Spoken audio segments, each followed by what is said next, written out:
they called it a northerner or something like that. It was cold. Just remember more than anything, the snow being there, us getting to the stadium, the uncertainty about the game time. After an hour-and-a-half delay, crews were able to clear 6 inches of snow from the field, and the Red Raiders' 1976 meeting with SMU was underway. Rodney Allison wasted little time. On the Raiders' first play from scrimmage, he keeps right for 25 yards.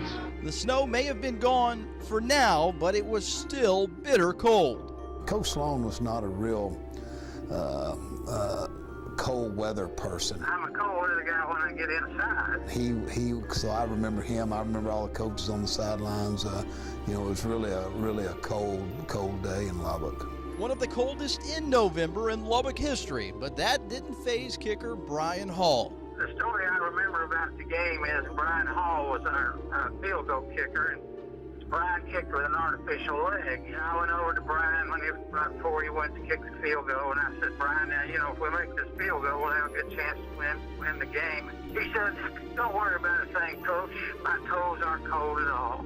Neither was Rodney Allison and that Red Raider offense, which heated up and scored 3 touchdowns to take a 24-0 lead into the locker room. Then we show up in the second half, and the field's just totally covered. And the snowball begins. Mike Mock, Richard Arledge, and Jim Krall come roaring in like giant snowmen. The weather proved to be more of a problem than SMU on this day.